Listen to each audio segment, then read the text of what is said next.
Hello and welcome along to the Panto podcast. This week my guest is legendary piano player, dame and actor Bobby Crush. We talk about his rapid rise to stardom, the transition to dame, and also what it's like to have made one of the most popular and well-recognised songs of the 1980s. So please, sit back and enjoy the latest Panto podcast. My guest for today's Panto podcast is Mr. Bobby Crush. Hello, Bobby. Good morning. How are we? That's very early for me. I'm in show business. I don't normally get up till 12. But... Oh, sorry. Well, it's, what time are we now? We're half 11. That's fine. I should be all right. Or wherever people are listening in the world of the internet. So Exactly. Yeah. Do you find yourself listening to much online these days now? I'm sorry? Do you find yourself listening to much online these days? Listening? Yeah, so much? You know, like a no, radio very rarely. I go into YouTube quite a lot to look at old clips. But if I listen to radio, I'm a traditionalist. I've put the radio on. So no, I haven't really got into the habit of accessing that many podcasts online, but perhaps I ought to at this great age. You're missing out. You are missing. I am missing out. I know that for a fact because my nieces, who are sort of like late teens, early 20s, they're always saying to me, you've got to get yourself into the digital age and all that. I mean, you're sitting in my apartment at the moment, and you're surrounded by DVDs and CDs and what have you, because I that's how I get my music and that's how I get my movies, is I buy the hard copy. I think there's something very cold and clinical about streaming and downloading your music. I like to get the album and read the sleeve notes and see who did the arrangements and who composed the music. But one of these days perhaps I'll sell all this lot on and I'll just have it all come from my computer, but not just yet. I'm not quite ready to give up on all this stuff yet. So, did you come from a showbiz family? No, I am a first-generation performer. It came as a bit of a surprise to my parents, and there's no music in our family at all, really. I mean, we've tried to trace it back on both my mother and my father's side. And I don't even have a distant uncle that played the trombone. It's very odd. I used to rag my mother that we must have had a musical milkman, but I look too much like my dad for that to have been the case. So no, it's very odd. How I was exposed to the piano initially is that we didn't have one in our house, but when I used to visit my nan and granddad in the East End of London, they had an upright piano in their parlour. And it was a family heirloom. It just got passed down from generation to generation, but it was never used. I mean, the only thing that my grandparents used it for was to put photo frames and pot plants and all that on top of it, but nobody ever was that interested in playing. And of course, I don't remember this, but my parents tell me that I used to visit and I used to pick up the piano lid. And most kids being confronted with a piano keyboard for the first time will bash at it to make as much noise out of it as they possibly can. But I'm told that I used to single-fingeredly pick out little tunes. And on the strength of that, my parents persuaded my grandparents to give the piano up and send it over to our house. And the moment it became part of our household, I took to it like a duck to water, and I got better and better, and I learned how to construct songs and all of that kind of thing, and I played by ear up to the age of 8, and continued piano lessons for 8 years, and when I became a teenager, I got quite adept at the piano in such a way that I was able to take on gigs. And I used to do semi-pro work. I joined a concert party when I was 12. But from the age of about 15, 16, I started playing in pubs. And that's how I sort of expanded my repertoire. And I made a study of all the sing-along songs that people like to join in with in pubs. And if I was at a pub and somebody asked me for a song that I didn't know, in the following week I would make it my business to track down that song and learn it, so that when I went back the following week I could play it for them. So that it was very good grounding, and that was how I got my start. That was the beginning of it all, right up until I auditioned for Huey Green for Opportunity Knocks, and that's when I got my big break. Was there ever an issue with confidence when you were a child? No. Then? No, you were always very confident. I've always been very outgoing, very mouthy, not shy at all. My brother and I are total opposites. My brother's very quiet and very studious, and I was always the total opposite, really. Yeah, we were chalk and cheese. So no, I never had any issues in terms of nerves or the like. You know, everyone says to me, "Oh, you flew through your first Opportunity Knocks. It's you didn't seem to care about the fact that you're going out to, at that point, 15, 16 million people." Because it was done in a studio, the Thames Television Studios in Teddington, and they bussed in a group of about 150 pensioners, and I just played to them, because at that point, that's what I'd been doing. I'd been doing these charity shows and what have you, and going to old folks' homes. So I just looked out and thought, this is my audience. And yes, I was aware of cameras, but I was playing more to them and not really thinking about the televisual aspect. Yeah, so I felt very much at home, and so that's how I looked confident. That's how I was able at that point to make sure that all the notes fell in the right order, and it was fine. I just breezed through it.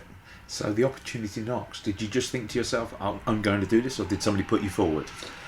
My dad wrote off to Thames Television for the audition forms. The whole thing about Opportunity Knocks is very strange in that they made me wait 2 years before I got on the show, because I auditioned when I was 16, and I didn't go on the show until I was 18, and it was purely because it was such a popular programme that the waiting list to get on was just amazing. And in the meantime, I left school, and I worked in the record department of W.H. Smith's in Kingsway for a year, and then I went to Leslie Grade's office to be their office boy, and I licked the stamps, and I made the tea, and I ran the errands and all of that.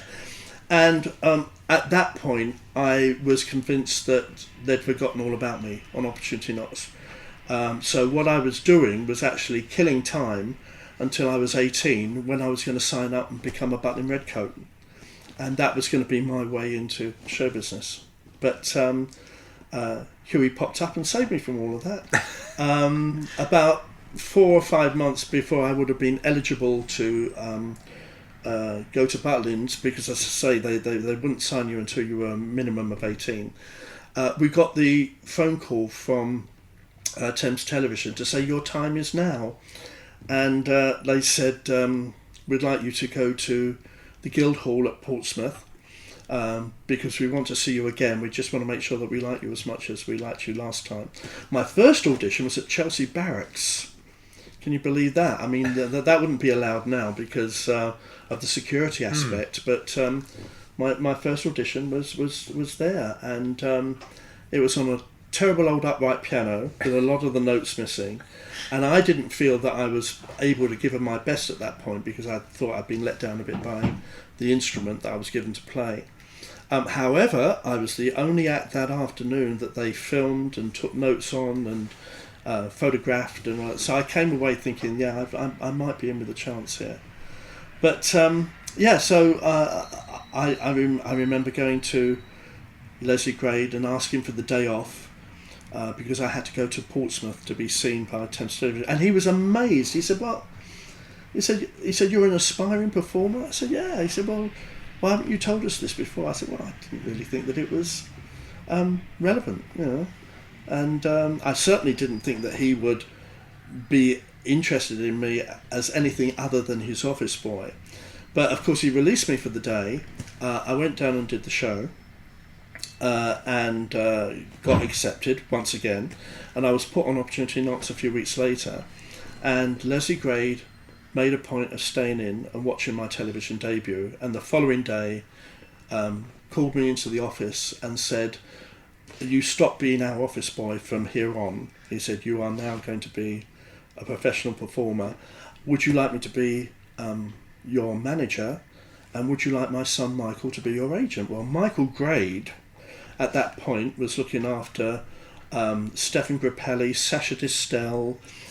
He shared the management of Morecambe and Wise with Billy Marsh, and I thought, well, this is going to be a pretty good start to a professional life. So obviously I said yes, and within weeks Leslie had put me into the Palladium to support Jack Jones for a fortnight's variety season. So it all happened very quickly, very quickly. And for a young lad, I was 18. Yeah. By the time I was 18, I found myself with a single in the top 40, an album in the top 20, and I'd made my debut at the Palladium. My first professional gig was the London Palladium. Wow. So mainly performers will sort of work towards that goal, but it will take you years and years and years. But I went there immediately. So I started at the top, and the only way is down. No, what happened immediately after is that the real hard graft started, because it was all very well to go into the Palladium and do a 15-minute spot, where you get to do like 3 or 4 numbers and a tiny little bit of chat. But shortly thereafter, I was expected to do cabaret, where they wanted a minimum of an hour from you. So you had to develop an act. So that's where the real hard work started. The patter in between. I hold a lot of store by that, because that's the difference between having an act and just chancing your luck with a handful of songs. So I developed a thing where I told the audience about how I started out in the pub days, and I mean at that point obviously I hadn't had a lot of professional experience, but as the years go by, of course, and you get to do more and know more, you can develop the chat, and now when I do a cabaret act, the chat is as important, I feel, as the playing, because that's what engages an audience with you. Were Mum and Dad there at the first gig at the Palladium? They most certainly were. Yeah, and they were very proud. I mean, obviously they're not with me now, but I'm very glad that they were able to see the initial success. So they got to see, the records going into the charts. They got to see me on major television shows that followed immediately after Op Knocks. They got to see me at, the Royal Variety Performance, for goodness sake. So I was very happy that they were able to share in because, to be perfectly honest, when I look back, you don't realise this at the time, because it's your mum and dad, and you think, well, they're expected to be supportive. This is their duty. But it wasn't at all. I mean, they were extraordinary in terms of getting behind me. They knew that I was serious in my intent. And when I think back to things like the pub days, where really their weekends centred around bussing me to and from these various gigs. So yeah, they made a lot of sacrifices on my behalf, and I'm glad that I was able to thank them for that by, moving them out of our little house in the East End to a big house in Essex where we all lived together, and it was lovely. The little boy made them proud. Yeah, I'd like to think that I did. So the reality TV route then, do you actually watch any of the reality shows now, or? I love Strictly. I'm a real fan. But not to the extent where I feel that I could do it, because I am a horrible dancer. Horrible. It says on my CV, moves as directed, but you have to be very gentle with me. I've driven more choreographers to drink than you had at dinners.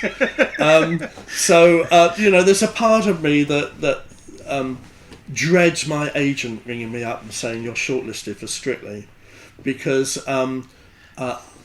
part of me would say, yes, I absolutely have to do this because it's so high profile. But there's another part of me that knows that I would be awful, and I would be the Anne Widdecombe of that season. So, but I do watch it. I watch I'm a Celebrity as well, and I would do that at the drop of a hat. The only reality show really that I probably wouldn't participate in is Dancing on Ice. Because A, I've never been on the ice, B, I'm not the right shape to be on the ice, and C, if I were to fall and break my fingers, it's the end of my career. So I wouldn't consider that. But everything else, I'd maybe give it a shot. Well, it's the Panto podcast. We haven't actually talked about you in Panto yet. No, we mustn't we? Because it's the whole purpose of the exercise. We really should. Yeah. Do you remember then your first sort of approach about pantomime? I do. I remember it very well. Who was it and what was it? Well, I became aware pretty early on that I would be offered things away from the piano. And Panto was one of them. And so in readiness, I had singing lessons, I had elocution lessons, I had dancing lessons for all the good that they did me. But I took it seriously because I knew that not everything would be piano-based in my career. And, I've gone on to do things like broadcasting. I've been in 5 musicals. I write quite a lot, so I knew that there would be things that came from the initial piano success. And my first panto was when I was 19. It was the year after I made my television debut, and it was the ABC Theatre in Stockton. It was Aladdin. I played Aladdin. Stephen Lewis from On the Buses played Abanazar. My brother, Wishy Washy, was played by Tommy Bruce, who had been a singer in the 1950s.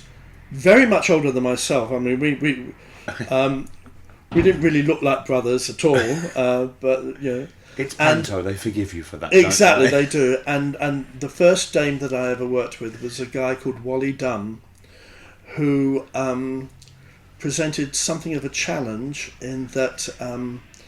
There were performances that we played where he'd had a few tinctures before he went on, and so very often you didn't get your cue line, and it taught you to be on your toes and expect the unexpected. So that was interesting, but that was my first panto, and I remember absolutely loving it. And we did, I think it was 3 weeks at Stockton, and then they transferred the show for 2 weeks to the Odeon Theatre, Blackburn.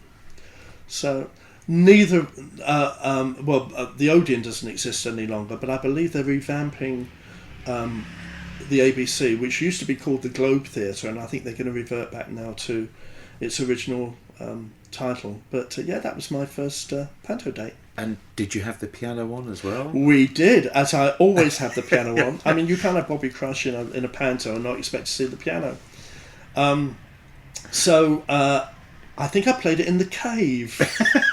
As you do, yes. Panto. I think I think I got into the cave, and there were jewels and treasures, and strangely enough, a baby grand piano. So.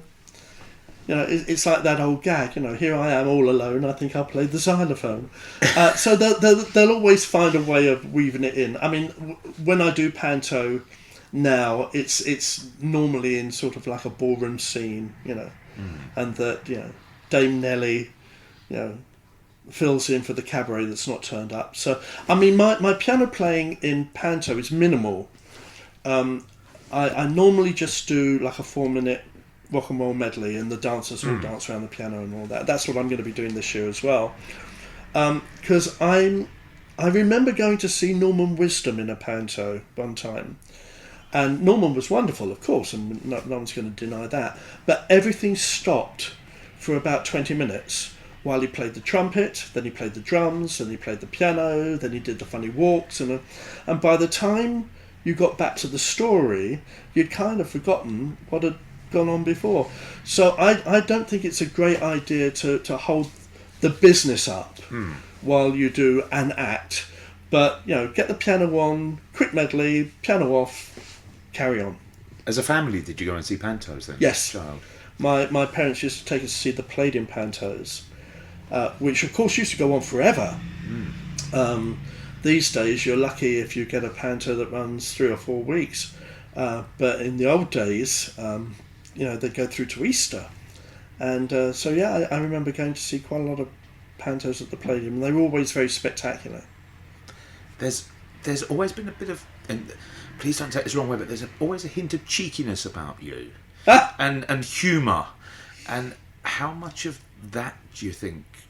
Where do you think that came from? I don't know. Maybe it goes back to my school days, in that I wasn't sporty.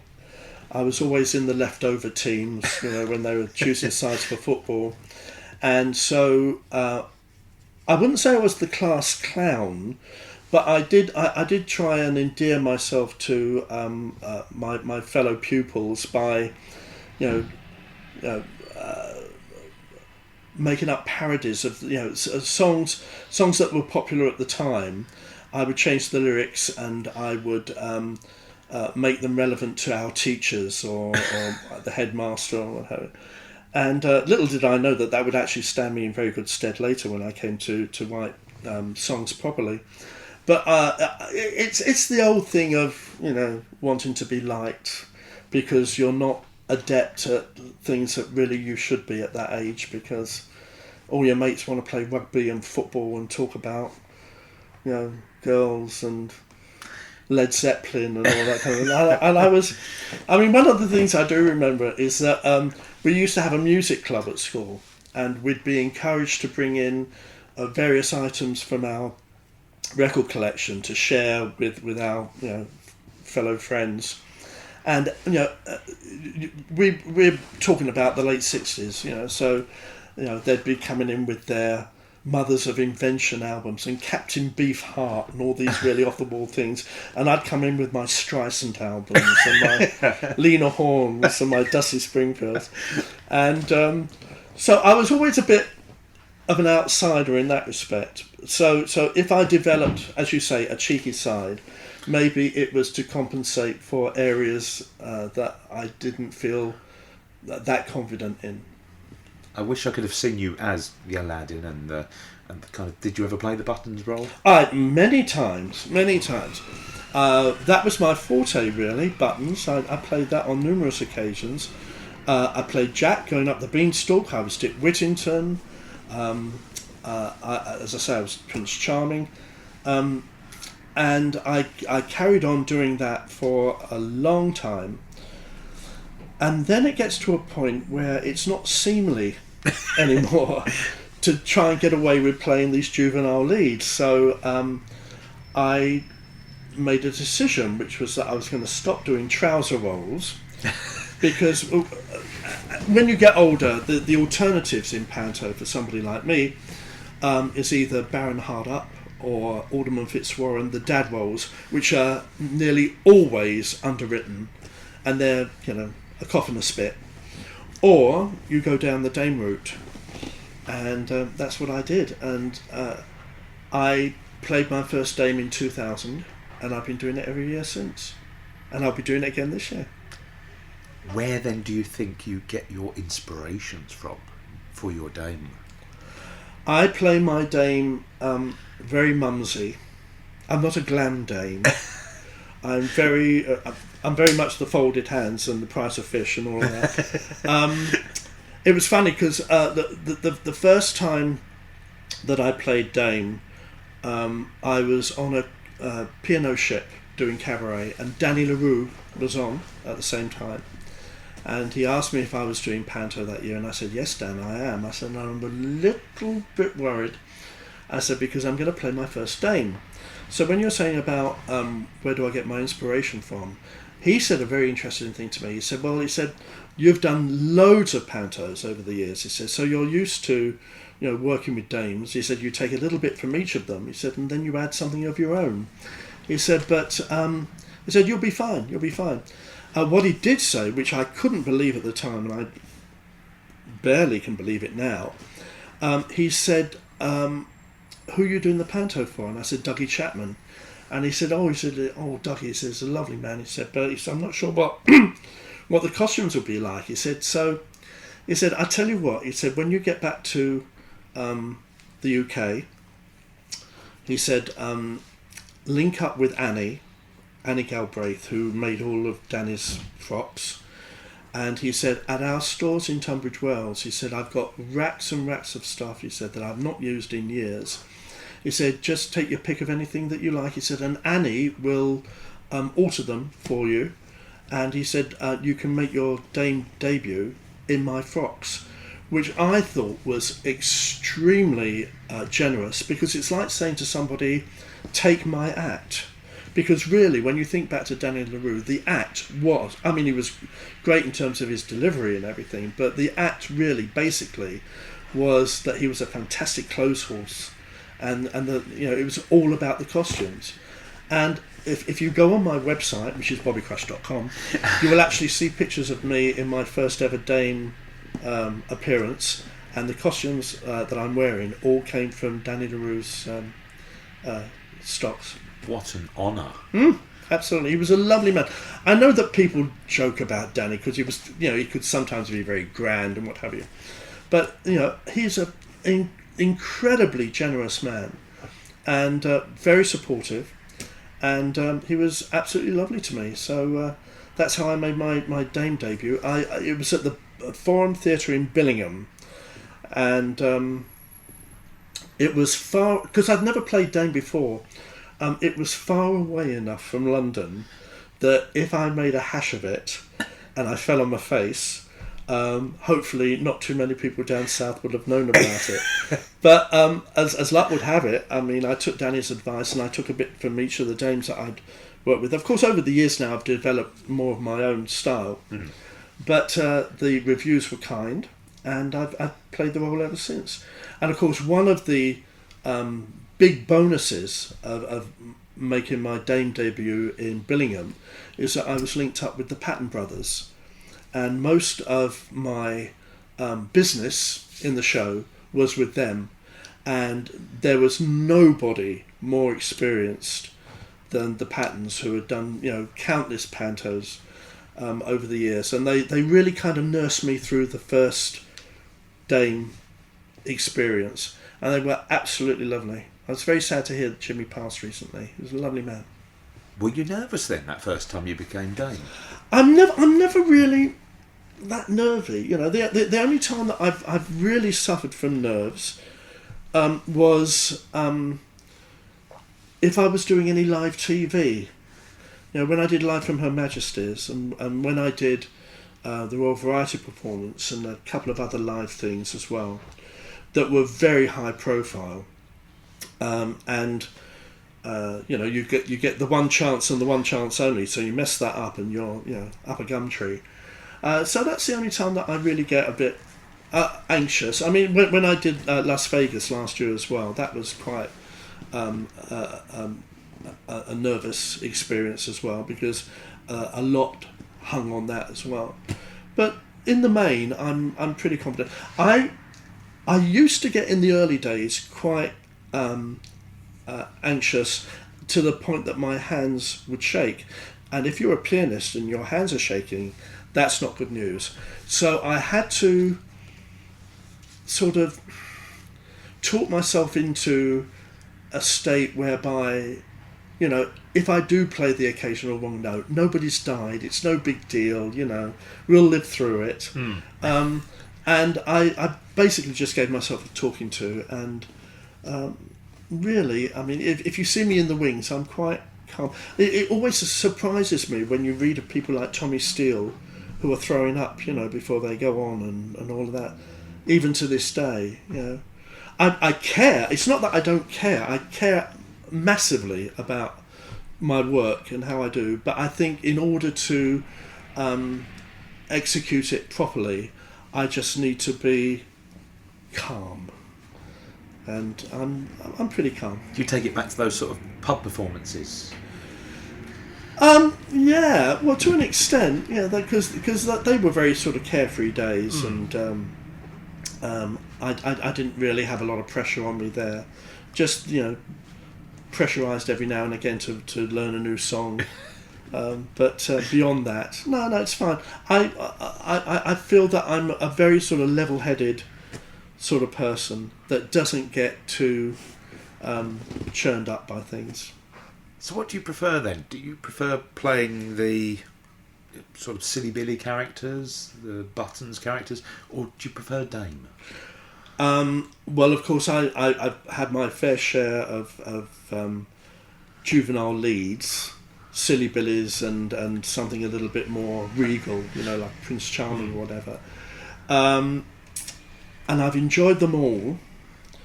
I think probably I enjoy Dame most, because you get to wear the best frocks and you get to say some of the best lines and you get the biggest cheer on the walk down, so what's not to love? What I will say is that it's very hard work. Very hard work. My Dame has 11 costume changes. So normally 5 in the first act, 6 in the second. So if I'm not on stage, I'm in the wings with the assistance of dressers and what have you, who I couldn't do it without, making these sometimes ridiculously fast changes. And so it's exhausting, and as you get older, it's even more so. So, of course, at the end of the day, when all the dancers are knocking on your door saying, "Oh, Bobby, we're going clubbing now, do you want to come with us?" All I want to do is go home and crawl into bed with a cup of cocoa and a digestive biscuit and get a good night's sleep so I can get up the next morning and do it all over again. But, of course, I was like them back in the day. I mean, I would do 2 performances and then go out to a nightclub or whatever and think nothing of it. But you have to pace yourself as you get older. And I'm a blooming old age pensioner now. I turned 65 this year, so I'm not the bright young thing that I used to be. You must have made plenty of friends over the years in the business. What, in Panto or in Panto and in the world of entertainment? Right. Okay. I've been very lucky. I do find a lot of times that you're in. Oh no, there's a siren going off here. I think it's the taste police. They've come for me. You do find often in Panto companies you get on well with everybody that you're working with, and then when it's all over, you say that you will all stay in touch, and sometimes it happens, sometimes it doesn't. But I have had major friendships come out of Pantos. One of my dearest friends was John Inman, who I did 3 summer seasons with. I toured Australia and New Zealand with him. I used to write for him. His opening number in Panto, Wicked Old Wonder, was my song. I wrote various other Panto things for him as well, and he was delightful and a heck of a Dame. I mean, I aspire to be the kind of Dame that John was. Very neat, always costumed beautifully, very warm. One of my bugbears at the moment is managements casting dames that are far too young to be playing Dame. Because let's face it, you're supposed to be somebody's mother. I would never ever have considered playing Dame until I was at least 40, and it became relevant. I think you have to have a certain age for it to work. For you to be someone's mum. No, if you put some 25, 26-year-old actor up on stage as a Dame, for me it doesn't work. I think you have to be of a certain age. What kind of dames then do you like? Do you like the more gruff, bloke in a frock? Or I think it should never be anything more than a fella in a frock. I'm not a huge fan of the drag dames. My favourite kind of Dame is Les Dawson, Terry Scott, Eric Potts, who I think is brilliant. That kind of older, more worldly, mumsy kind of performer. Yeah.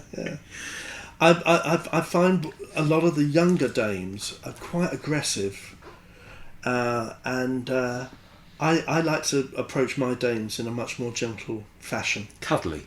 Yes. Well, I mean, I've actually got the build now to be a cuddly dame, because I've put a few pounds on over the years. This is going to happen. But yes, I like a dame to be approachable and funny and warm and with a glint in his eye. Do you like, stroke her eye. Do you like the double entendres? Oh, I love them. Yes, yeah. The lines that make the parents howl and the young ones just look a bit puzzled. I think that there should be a balance between the material that's done in a panto that is aimed at the kids and what is aimed at the mums and dads. It's a terrible cliche, but I will say it anyway, because I mean everybody I think that works in panto says the same thing. It's very, very often a child's first experience of the theatre. So what you're aiming to do, or what I'm aiming to do always, is to make it special and make it so good that they want to come back to the theatre, not necessarily to see a panto, but to see something else. And it's a way of sort of getting them in, bums on seats. And hooked for life. Yes, hopefully. Exactly, yeah. You said you wrote John Inman's introduction for Pantomime, the song, and you are possibly one of the you've written one of the most well-known hits of the 80s. I did. And I can see there you've got the disc shining in a lovely frame. There's my silver disc. I wrote Keith Harris's Orville song, also known as I Wish I Could Fly Way Up to the Sky. Recently voted by one of the tabloid newspapers as one of the 10 worst records to make the charts. But I have no shame. Everybody knows it. Everybody knows it. And of course it gets parodied. Well, not so much now, but at the time, that Christmas when it was a big hit, everybody used to walk on stage going, I wish I could fly up to the sky, but I can't. I'd known Keith for years because we'd worked together. In fact, I worked with Keith pre-Orville when he just had Cuddles the Monkey. And we went to Canada with Harry Seacombe to do the London Palladium show. So he'd been a mate of mine for years and we'd worked together a lot. I was best man at one of his weddings. I'm godfather to one of his daughters. And we were in a summer season together in Scarborough. And he was going to make a series for the BBC shortly after we finished the summer season. And they had told him that if he can find a suitable song, that BBC Records would release a single to coincide with the series. So I just happened to be in the right place at the right time. He'd gone into the studio and he'd tried to adapt a couple of old songs for The Duck, but it didn't work. And what he realised he needed was original material. And he came to me and he said, look, he said, you write songs? I said, well, as a sideline. I said, I do the occasional song for Panto and what have you. And he said, well, why don't you have a crack at writing something for me in Orville? He said, you've worked with us long enough over the years to know the act, the kind of things that he would say and the kind of things that he wouldn't say. So off I went, and 5 days later I came up with Orville's song. And I remember this so well. I rang him up at his hotel and I said, come into work a little bit early tonight. I said, because I finished the song. I said, and I just had this strange feeling about it. I said, I can actually hear this being played on the radio. And I said, I'm hoping that I've come up with what you're looking for. So we were at the Opera House in Scarborough, no longer there. I think it's a casino now. I think so, yeah. I don't know these. Nothing stays the same. Anyway, so at the piano on the Opera House in Scarborough, I sat down and I demoed the song to Keith, doing both voices. I did his voice and I did Orville's voice. So I'm at the piano and I'm going, I wish I could fly way up to the sky. Anyway, I finished the song and he said, oh God, he said, that's brilliant. He said, it's just what I've been looking for. So we went into a local studio and cut a demo, and it was sent down to London, and BBC Records loved it and commissioned it, and it got recorded, and the Christmas of 1982 it got to number 4 in the charts, and sold eventually 350,000 copies. So. And everybody... And paid off my mortgage. Well, everybody knows it. It's even to this day. I mean, it gets the occasional play now as a golden oldie, usually around Christmas time. You don't hear it that often, but at the time it was very, very popular. Yeah. And I'm proud of it. I mean, I've never had a top 10 record as a performer, but I've had a top 10 record as a composer, and I get as much of a buzz out of that as if it had been my own record. And it was done on Top of the Pops. It was, and it ended up in a lot of kids' Christmas stockings that year. It was a good stocking filler. I've got the 7-inch arm of it. Have you indeed? Well, if you look under the title Orville song, there is my name in parentheses. And my accountant says that it was the best 5 days' work I ever did in my life. And I tend to believe him. It's quite the honour, though, isn't it, really? But even now that people still talk about it. Yeah, and of course the other thing that it did is it triggered off Keith doing a Humpty Dumpty Panto at the Dominion in Tottenham Court Road, which he asked me to write the score for, because I'd written the hit. So he said, do you feel as though you could write a full show based around Orville and all these different pantomime characters? And I did, and there was an album that came out of it as well. There was a cast album, and I'm very proud of that. In fact, I've written 2 pantomime scores, and coincidentally they were both Humpty Dumpty, because one was the Keith Harris show, and then I opened the Millfield Theatre in Edmonton with Humpty Dumpty with a secondary score that I wrote for myself. So funny that, isn't it? It's very rarely done now as a panto subject.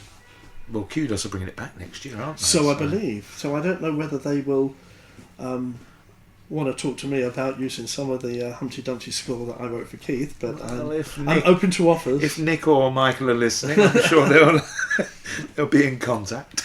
Well, of course, I know them both very well. Your career has taken you all over the world. Yeah. Where have you really enjoyed performing the most? Well, I've been very lucky. I've worked extensively in Australia and New Zealand, Canada. The cruise ships that I've performed on have taken me to so many different places. I think a real highlight for me was making my debut last year in Las Vegas for the TV show Last Laugh in Vegas, because you get to a certain age and you think certain things are not going to happen in your career now because it's got too late.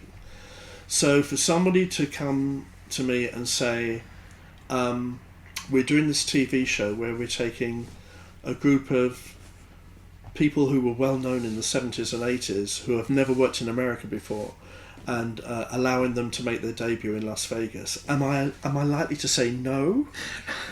I mean, I would have chewed their arm off for it. So I was thrilled. I think I got included because I provided something that was quite different from anybody else on the show, in that they were mainly singers and comedians, and I was the only instrumentalist that was included. And to make my debut in Las Vegas and get a standing ovation, that is a wonderful memory for me, which I will take into my retirement very happily. Not that the retirement is on the cards just now, but but you know, when the time comes to stop, that will be a major memory for me. It was a magical time, and the reception that I got on the night was just phenomenal. There's been comparisons to yourself, and also you've played him as well, of Liberace. Well, of course, it was Liberace that I was featured doing in the Las Vegas show.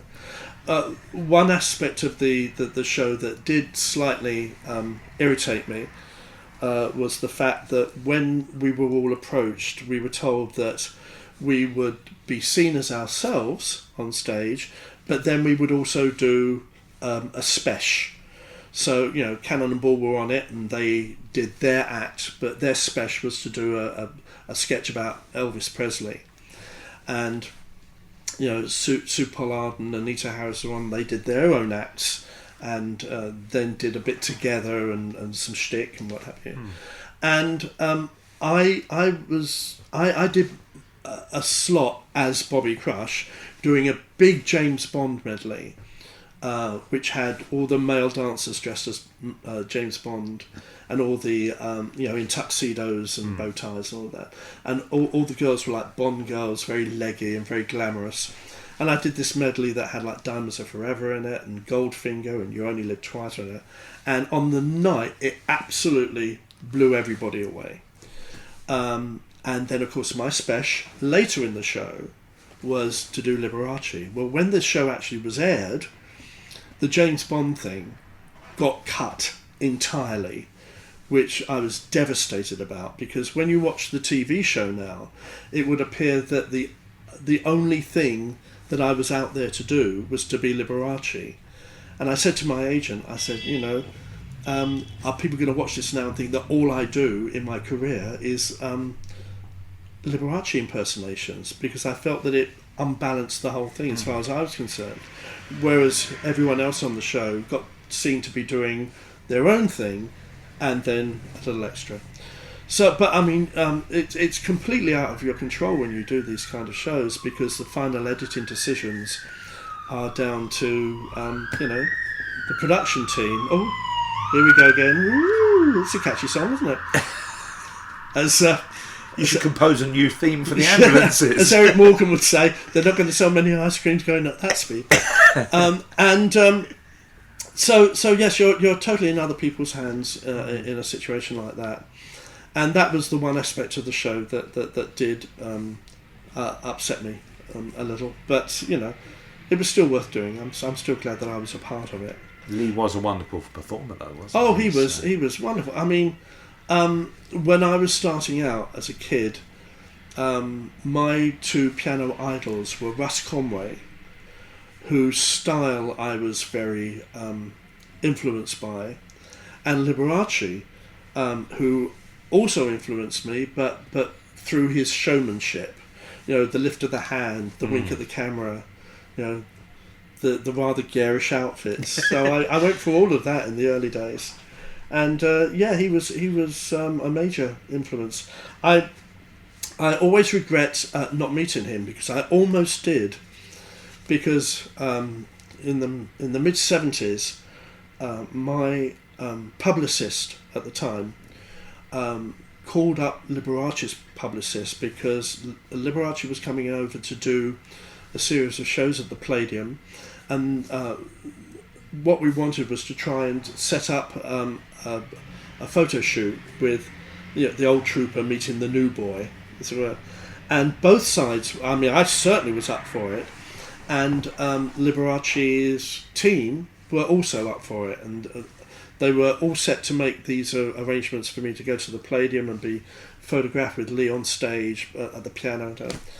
But unfortunately, the timing was really bad, in that as Liberace flew into London, I flew out to Australia to make my debut out there. So he and I probably met in mid-air. Oh, bless. But we never met on terra firma. And so that was that went by the by. But it was disappointing, but these things happen. The two worlds colliding. Who knows what could have happened? Who knows? Who knows? If he'd heard me play, maybe he'd have taken me onto one of his shows, because he used to like to have other pianists on with him as well to give them a break. And but I don't know, Maybe you could have had a piano battle. Dueling pianos. Dueling pianos. But he was great, and then of course I got the opportunity in later years to portray him in a couple of stage shows. How did you do your research? Oh, very thoroughly, very thoroughly. I read the books. I looked at clips. I listened a lot to CDs because I'm quite flamboyant in my playing, but he's even more so, with all these sort of flowery arrangements and what have you. So I listened a lot to the recordings, and I hope that we did him justice. What about playing with the rings? That was never a problem.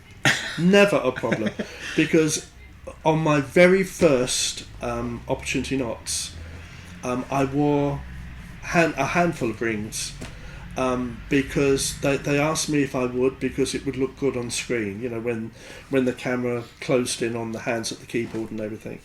So so I got very used to playing with lots of rings on, so that wasn't problematical at all.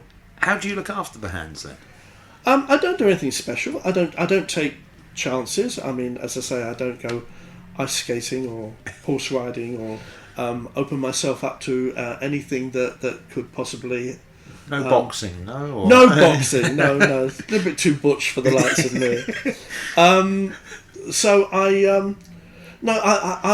hear of pianists that always make gloves and soak their hands before they go on and all that.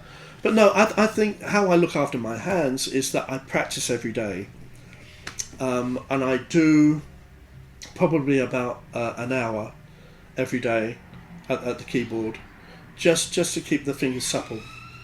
But I don't. Other than that, I don't take any. They used to be insured. I mean, there was a big thing in the early days, which we did, I think, mainly for publicity purposes than anything else. But we took out a policy where my hands were insured for £250,000, which in the early 70s was the equivalent to quite a few million now. But the premiums became silly, and we dropped that after a while. So no, they're not insured or anything. They're just pardon me, and I'm very grateful for them. And of course, I have very big hands, as you can see, and I can span. Wow, well, yours are pretty big. So you see my little finger. Whoa, that's yeah. You have a very big one. That's a very big little finger. I certainly do. Talking of innuendos, but I mean, it's not necessary to have huge hands like I've got. My span is an octave and 3 notes, so I can go from a C to the next C and up from that to an F. So that's quite a big span. But I mean, it's not an absolute necessity, because Elton John has got little stubby hands, and that's never stopped him. He still plays a pretty mean piano. So we're all different, aren't we? New music. What kind of artists do you find yourself listening to, or who do you like these days? Oh, now that's a thorny issue. When I come to do a Panto every year, and they want to include chart hits, and they say, "Oh, we're going to do so and so by so and so," and they look to me, and I just stare into space, because I don't really listen very much now to new music. I'm a real traditionalist. I mean, I have a jukebox here, as you can see. Yes. Which I've filled up with all the songs that I remember from when I was a kid. It's mainly all 60s, 70s and 80s stuff in there. My main music tastes are people like Dusty Springfield, Johnny Mathis, Cleo Lane, Streisand, Aretha, Patti LaBelle. But a lot of what's coming out these days I have not a lot of interest in, it has to be said. I love show songs. I love Jerry Herman. I love Sondheim, a certain amount of Lloyd Webber. But I I know that by saying this, it makes me sound like an old git, but everything's now sounding the same.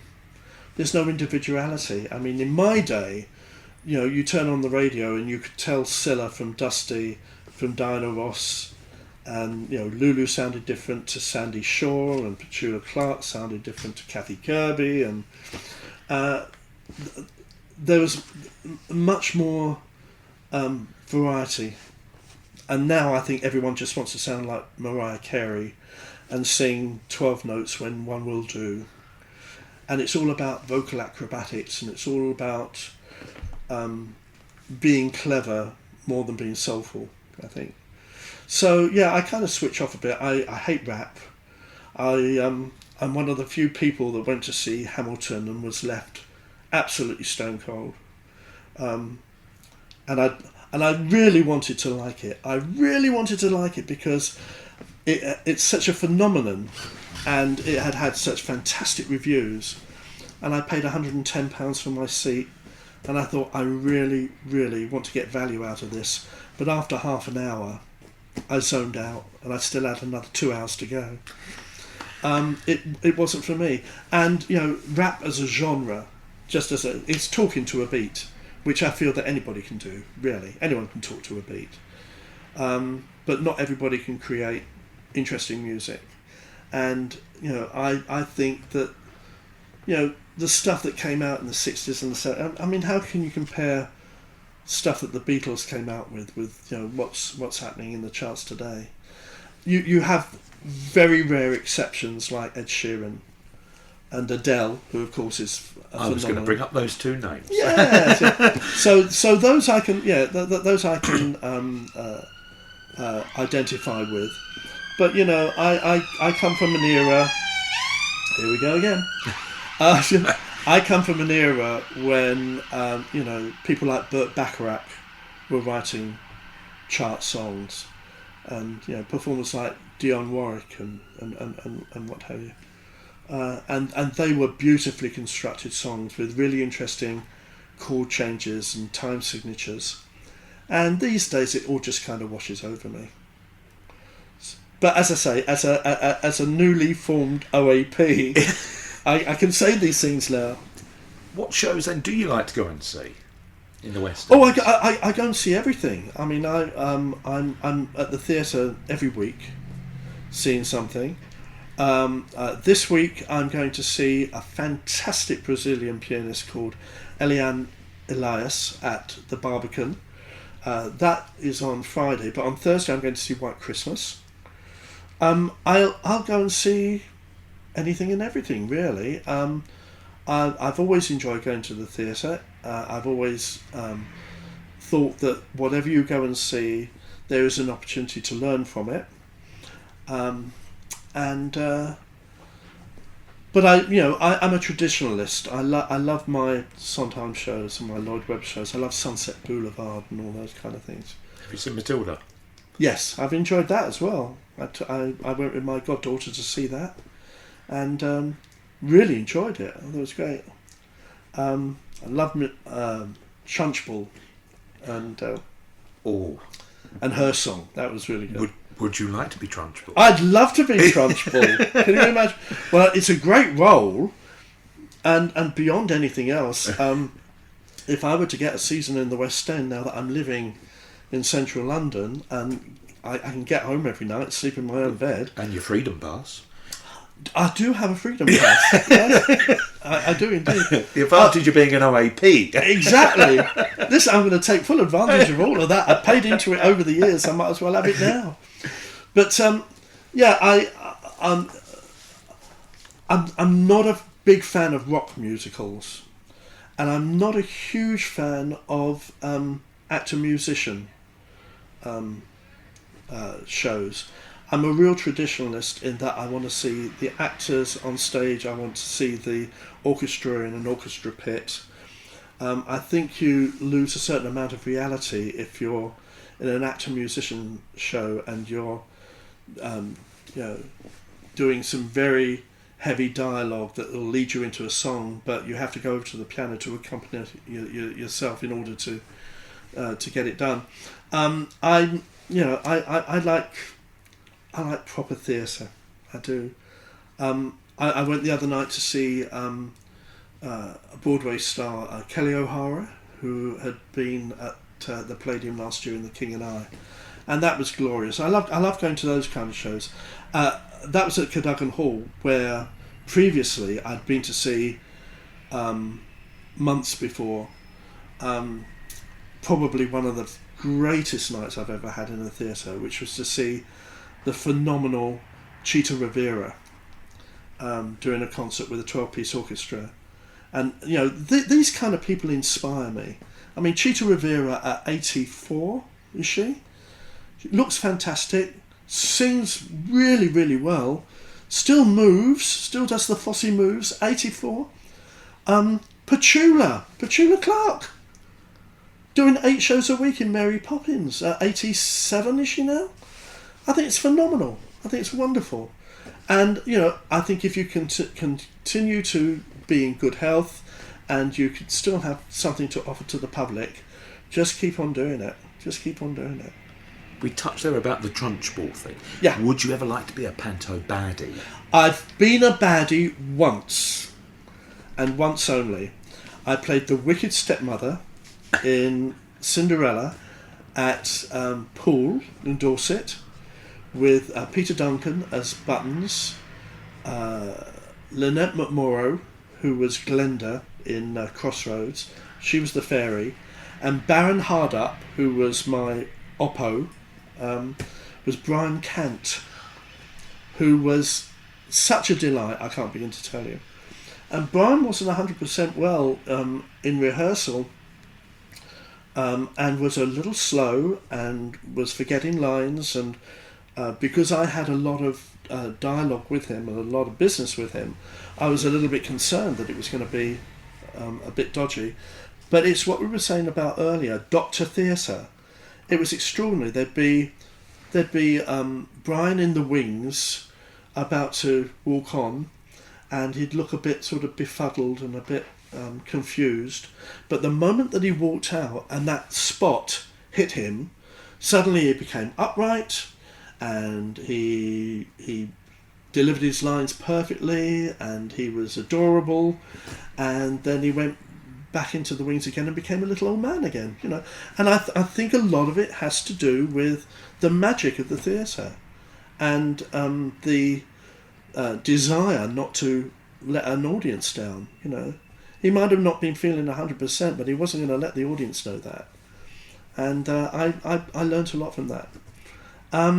So I'm cast as the wicked stepmother, and I rang my agent and I said, I'm really not quite sure how this is going to be. I said, because I'm so used to being loved and cheered, and they're going to boo me and they're going to hate me.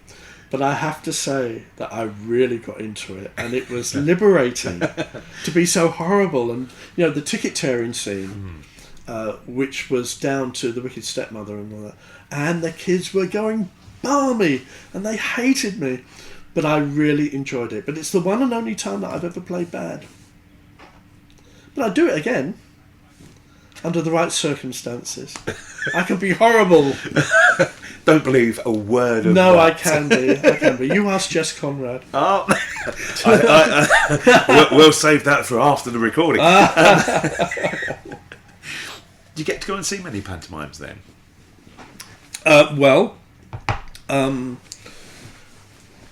Not really, to be honest, because I'm usually too tied up in my own. On the few occasions where I've had a Christmas where I've not been involved in a panto, I will go and see mates. But I think that the last panto that I went to see would have been the year before last, when I went to the Palladium. And that was only because I hadn't done a panto that year and I was doing a cruise engagement instead. But no, I don't get to see that many, but I have in the past. It's just that it's not possible when you're tied up with your own. And thankfully, the pantos that I get involved in are normally quite decent length of run, because I won't take a panto on that's any less than, a couple of weeks. When some of these managements say, we're just going to do, the 18th of December to New Year's Eve, I think, well, it's hardly worth picking the book up for. It's a lot of learning, in terms of dialogue, routines, songs, choreography. So if I take on a panto, it's got to be one that's got a decent run. I mean, this year I'm at the Kenneth More Theatre in Ilford doing Sleeping Beauty with Kerry Katona, and that will be from the 14th of December through to the 12th of January. So we have like a month-long run, and by the time I come out of that run, most of the other pantos will have finished, so I wouldn't have an opportunity to go and see anybody else.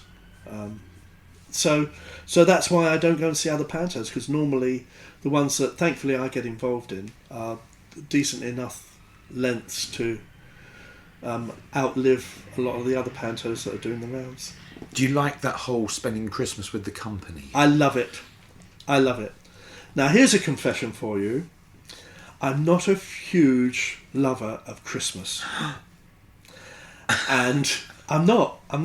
And so it suits me to be in that kind of environment and not be involved. I mean, I'm so sick of Christmas ads on TV starting in the middle of October, so that by the time you actually get to Christmas, you're fed up with the whole thing. So it does me well to excuse myself from Christmas because I'm in gainful employment.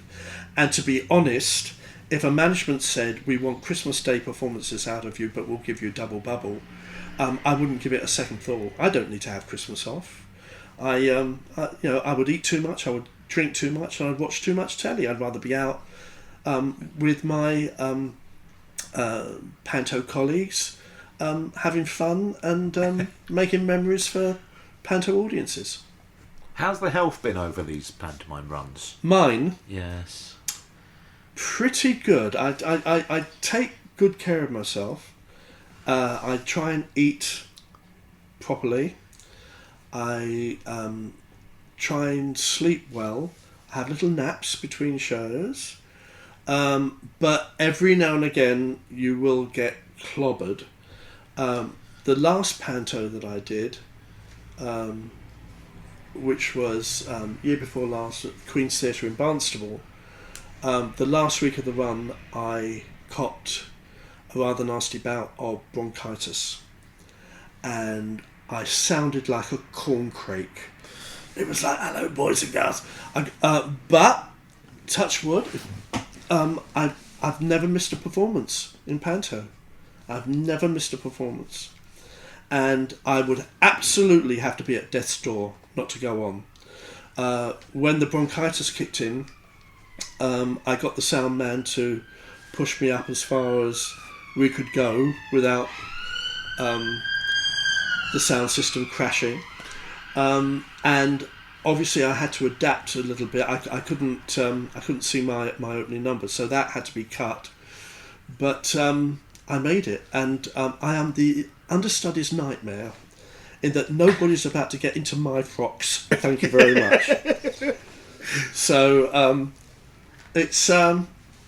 it's important. It's important to take care of yourself, because it's hard work. It's 12 shows a week, and in some instances 13. I mean, I've got, I think, 4 3-show days at Ilford, and that's hard work. And I think it's something like 10 o'clock, 1 o'clock and 6, so it's a long day. I've had my flu jab, of course, which I always get my GP to give me every year, because I don't want to be off. And of course, when you're working with all these little kids who come in and bring their germs into the rehearsal room or what have you, who knows what you're going to cop from them. So I look after myself, and I take care. You've worked with so many great pros over the years. What's your favourite panto that you've been part of? Ooh, now that's a difficult one. My favourite. Well, it would either have been in like 89 or 90, and way before I even started thinking about playing Dame, I did a panto at the Theatre Royal Plymouth, which was so spectacular. It was Sleeping Beauty again, and it was with Hinge and Brackett, Geoffrey Holland playing his first Dame, Bernard Breslaw playing the Lord Chamberlain, Peter Goodwhite as Muddles, I was playing Prince, and it was probably the most spectacular panto that I've ever performed in terms of the sets and the costumes. And it had been built as a vehicle for Hinge and Brackett to take out for the next 3 or 4 years, but something happened between them, and they split, and they went their separate ways, and the production got broken up. And I think Kevin Wood at the time bought all the sets. I think another management bought all the costumes, and it all got split up and taken away. And it was the one and only occasion that that particular production was seen. But it was fantastic,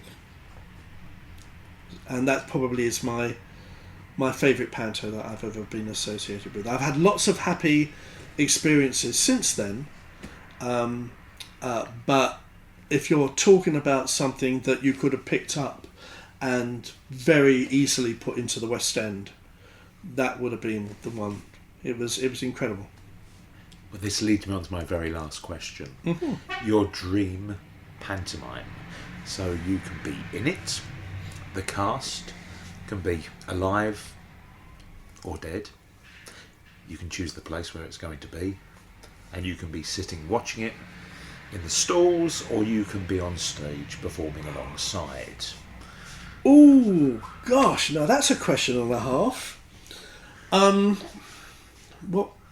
What subject would I choose? I don't know that I have a favourite subject.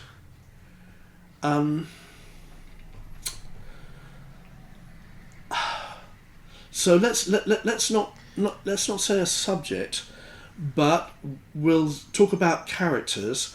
The Dame would be played by John Inman, who, as I said earlier, I think was probably one of the best dames I ever witnessed. The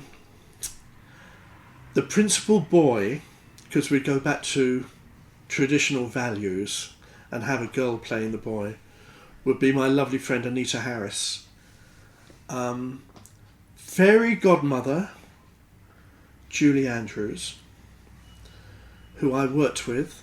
I supported Julie Andrews in '76 at the London Palladium for 2 weeks, and in fact over there is her new book, and I'm just reading the section at the moment of that particular season that we did together, and she was wonderful and still is wonderful, and wouldn't she have made a wonderful fairy godmother?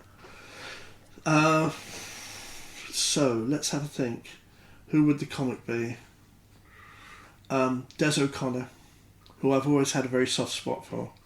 Lovely man, who I saw quite recently at Tony Hatch's 80th birthday party, and still out there and doing it, like the trooper that he is. And so what other characters would we have? We've had the principal boy. Oh, principal girl. Who would be a lovely principal girl? Oh, there are so many. So many that I can't actually think of anyone off the top of my head. But that's enough to go on with, isn't it, really? So you've got Julie Andrews, John Inman, Anita Harris, Des O'Connor at the London Palladium, because it's a magic venue.